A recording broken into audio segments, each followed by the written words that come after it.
लखनऊ की तेज रफ्तार जिंदगी को पीछे छोड़ डैच आरती मैडम उधारगंज गांव में एक नई सुबह का स्वागत कर रही थी।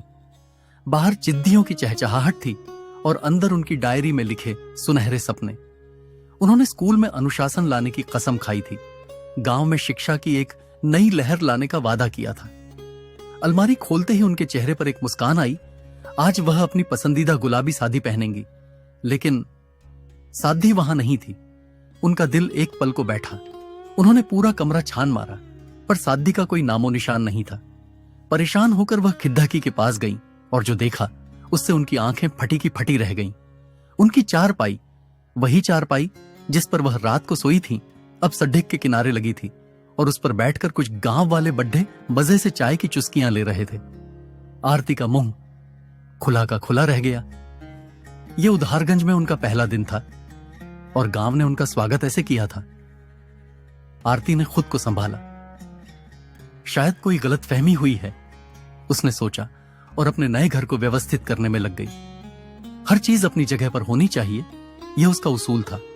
उसने मसालों के डिब्बों पर नाम लिखे, किताबों को करीने से सजाया और अपनी मां को फोन पर बताया, मां, चिंता मत करो, मैं यहां सबको अनुशासन सिखा दूंगी। 1 महीने में यह गांव बदल जाएगा। वह अपने छोटे से किचन में घुसी चाय बनाने के लिए, लेकिन उसका प्रेशर कुकर अपनी जगह से गायब था। इससे पहले कि वह कुछ समझ पाती, पड्डी डी ढोस के घर से चंपा देवी सीटी बजाते हुए निकली। उनके हाथ में आरती का ही प्रेशर कुकर था, जिससे गर्म भाप निकल रही थी। चंपा ने आरती को देखकर अपनी बड्डी सी मुस्कान दिखाई और बोली, अरे बेटी, दाल बना रही थी, तेरा कुकर ले आई, मेरा वाला तो खराब पड्डा है। आरती के कुछ कहने से पहले ही चंपा देवी अपने घर में वापस चली गई और आरती वहीं खड़ी अपनी उसूलों की लिस्ट को घूरती रह गई। उधारगंज में उधार लेना एक कला थी और यहां के लोग कलाकार थे। अगले कुछ दिनों में आरती ने यह अच्छी तरह समझ लिया। एक सुबह उसका स्कूटर गायब हुआ, जो बाद में गांव का एक लड़का दूध की केन लाने के लिए ले गया मिला। एक दोपहर उसकी नई बाल्टी और रस्सी कुएं पर मिली, जिससे पूरा मोहल्ला पानी भर रहा था। हद तो तब हो गई जब मिट्ठू, वह बकरी जिसे आरती ने दूध के लिए खरीदा था, एक सुबह अपने खूंटे से गायब मिली। आरती घबराई हुई उसे ढूंढने निकली। कुछ घर छोड़ देकर उसे अपनी बकरी के मिमियाने की आवाज आई। उसने देखा पडिडिडोस की एक औरत बड्ढे आराम से मिट्ठू का दूध निकाल रही थी। आरती को देखकर वह बोली, अरे मैडम जी, चाय के लिए दूध खत्म हो गया था, सोचा आपसे क्या पूछना, आपकी बकरी तो घर की ही बात है। आरती का सिर चकरा गया। यह गांव था या कोई खुला हुआ शॉपिंग मॉल, जहां हर चीज पर सबका हक था। उसके सब्र का बांध अब टूट रहा था। बस बहुत हुआ। आरती गुस्से में बड्डबडाते हुए अपने कमरे में आई। उसने फैसला किया कि अब वह अपनी चीजों की हिफाजत खुद करेगी। उसने दरवाजे पर अंदर से कुंडी लगाई, खिद्दकियों पर चिटकनी चढ़ा दी। अब देखती हूं कौन अंदर आता है। वह विजय भाव से मुस्कुराई। अभी उसे बैठे 5 मिनट भी नहीं हुए थे कि बाहर से चंपा देवी की तेज आवाज आई, बेटी, अरे वो आरती बेटी, दरवाजा खोल, तेरी मिक्सी चाहिए, चटनी पीसनी है। आरती ने न सुनने का नाटक किया। वह अपनी कुर्सी पर और कसकर बैठ गई। लेकिन चंपा देवी भी चंपा देवी थी। उन्होंने जोर जोर से दरवाजा पीटना शुरू कर दिया। बेटी, मेहमान आए हैं, जल्दी कर, मोहल्ले में इज्जत का सवाल है। आरती ने अपने कान बंद कर ली। शहर में तो कोई ऐसे किसी का दरवाजा नहीं तोड़ देता, लेकिन यहां के नियम अलग थे।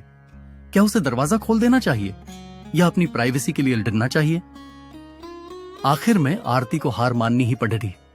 उसने दरवाजा खोला, अपनी मिक्सी चंपा देवी के हवाले की और फिर से दरवाजा बंद कर लिया। इस गांव में प्राइवेसी एक सपना था।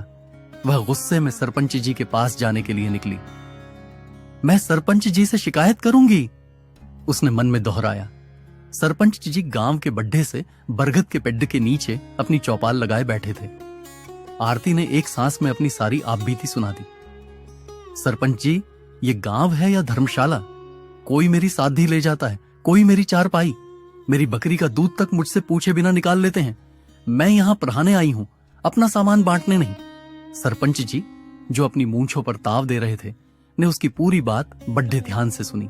सब सुनकर वह बस मुस्कुरा दी। उनकी मुस्कान देखकर आरती का गुस्सा और बरक गया।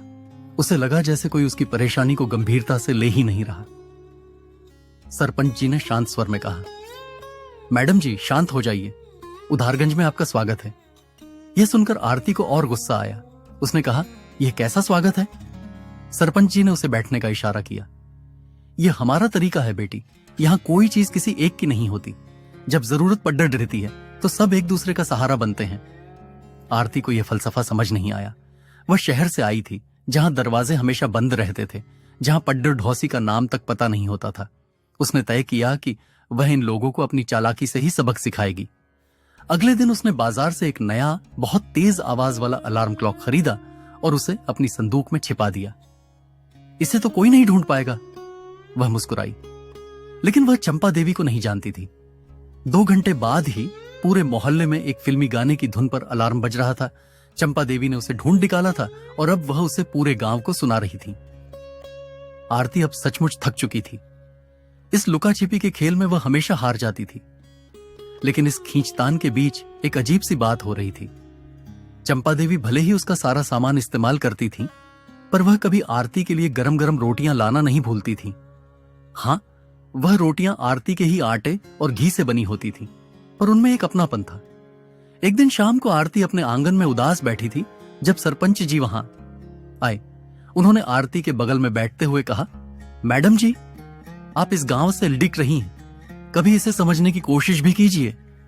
उन्होंने बताना शुरू किया कि कैसे दशकों पहले पैडी डी डी है एक भयानक सूखे में गांव वालों ने अपना आखिरी दाना और पानी की आखिरी बूंद तक एक दूसरे से बांटकर जान बचाई थी। उस दिन से यह हमारी आदत बन गई बेटी, सरपंच जी ने कहा, बांटने की भी और बिना पूछे लेने की भी, क्योंकि हम मानते हैं कि जरूरत में पूछा नहीं जाता। सरपंच जी की बातों ने आरती के दिल पर गहरा असर डाला। वह अब भी पूरी तरह सहमत नहीं थी, पर उसे पहली बार गांव वालों के नजरिए में एक तर्क दिखाई दिया। तभी उसके फोन पर एक मैसेज आया, स्कूल का औचक निरीक्षण। जिले के इंस्पेक्टर 2 दिन बाद आ रहे थे। आरती के हाथ पैर फूल गए। यह उसकी नौकरी का सवाल था। यही मौका था खुद को साबित करने का। उसे सब कुछ एकदम सही चाहिए था। उसकी कक्षा, उसके बच्चे, उसकी शिक्षण योजनाएं। वह तुरंत काम में जुट गई। उसने रात रात भर जागकर चार्ट बनाए, दीवारों को सजाने का सामान तैयार किया। अब उसे गांव वालों की मदद की सख्त जरूरत थी, लेकिन वह उनसे कैसे कहे?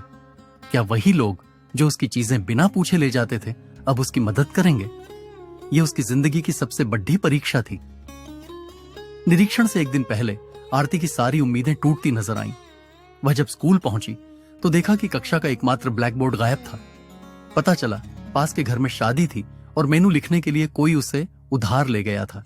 उसके बनाए हुए सुंदर चार्ट, जिन्हें उसने इतनी मेहनत से तैयार किया था, गांव के बड्ढे बुजुर्ग पंखे की तरह इस्तेमाल कर रहे थे ताकि गर्मी से राहत मिल सके।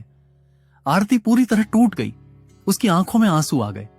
वह भागकर सरपंच जी के पास गई और रोते हुए बोली, मैं यहां नहीं रह सकती। मैं ट्रांसफर के लिए अर्जी दूंगी। मैं हार गई। सरपंच जी ने उसे शांति से सुना, फिर मुस्कुराए और वह वाक्य कहा जिसने आरती की सोच बदल दी। मैडम जी, उन्होंने कहा, आपने उन्हें सिखाने की बहुत कोशिश की, कभी उनसे भी कुछ सीखने की कोशिश कीजिए। यह शब्द आरती के दिल में तीर की तरह लगे। निरीक्षण का दिन आ गया। आरती भारी मन से स्कूल की ओर चली। वह सबसे बुरे के लिए तैयार थी, लेकिन जैसे ही वह स्कूल के पास पहुंची, उसने जो देखा वह एक सपना सा लगा। पूरा गांव स्कूल के आंगन में जमा था। ब्लैक बोर्ड अपनी जगह पर था, एकदम नया और चमकता हुआ। किसी ने उसे रात में ही काले पेंट से रंग दिया था। कक्षा को फूलों और रंगोली से दुल्हन की तरह सजाया गया था। और सबसे हैरान करने वाली बात, चंपा देवी कुछ औरतों को निर्देश दे रही थीं, जो आरती की उधार ली हुई रंग बिरंगी सादियों से खिड़कियों पर सुंदर पर्दे लगा रही थीं। बच्चे साफ सुथरे कपद्दों में खद्दे थे, जो यकीनन उन्होंने एक दूसरे से उधार ही लिए होंगे। गांव वालों ने सिर्फ उसका सामान उधार नहीं लिया था, उन्होंने उसकी जिम्मेदारी भी उधार ले ली थी। आरती की आंखों से आंसू बहने लगे, पर इस बार ये खुशी के आंसू थे। जब सख्त दिखने वाले इंस्पेक्टर साहब आए, तो वह भी गांव का यह जोश और सामुदायिक भागीदारी देखकर दंग रह गए। उन्होंने स्कूल को एक शानदार रिपोर्ट दी और आरती की समुदाय के साथ घुलने मिलने की काबिलियत की जमकर तारीफ की। आरती ने सबके सामने गांव वालों को, खासकर चंपा देवी को धन्यवाद कहा। उस शाम एक नई आरती ने चंपा देवी के घर का दरवाजा खटखटाया। चंपा देवी बाहर निकली तो आरती ने मुस्कुराकर पूछा, चाची, आज रात के खाने के लिए आपकी कढ़ाई उधार मिलेगी? यह सुनते ही चंपा देवी का चेहरा खिल उठा। उन्होंने आरती को कसकर गले लगा लिया और चिल्लाकर पूरे मोहल्ले से कहा, सुनो रे सब, अब हुई नहीं है हमारी मैडम। पूरा गांव ठाकों से गूंज उठा। आरती को अब किसी चीज की कमी महसूस नहीं हो रही थी। उसे उधारगंज में अपना बड्ढा सा, अनोखा और बहुत प्यारा परिवार मिल गया था। उधारगंज अब भी वैसा ही था, कैओटिक और प्यारा। लोग अब भी चीजें उधार लेते थे, पर अब इनमें एक नया अपनापन जुड़ गया था। आरती अब स्कूल में पढ़ा रही थी। उसकी कक्षा हमेशा की तरह बच्चों की खिलखिलाहट से गूंज रही थी। उसने एक बच्चे से पूछा, राहुल, तुम्हारा गणित का काम कहां है? बच्चे ने मासूमियत से सिर झुका लिया। मैडम जी, पेन लाना भूल गया। इससे पहले कि आरती अपना पेन देती, बगल में बैठे 3 बच्चों ने अपने अपने पेन उसकी तरफ बढ़ा दिए। मैडम जी, मेरा वाला ले लो। नहीं, मेरा। आरती ने बच्चों को देखा और फिर धीरे से कैमरे की तरफ देखकर मुस्कुराई। उसकी आंखों में एक संतुष्टि थी, एक समझ थी। वह अब सिर्फ एक टीचर नहीं थी, वह उधारगंज की अपनी मैडम बन चुकी थी, जिसने सीखा था कि असली अनुशासन नियमों से नहीं बल्कि दिलों को जोड़ने से आता है। तो दोस्तों, ये थी आज की कहानी। अगर आपको ऐसी कहानियां पसंद आती हैं तो कृपया वीडियो को लाइक करें और हमारे चैनल को सब्सक्राइब करें।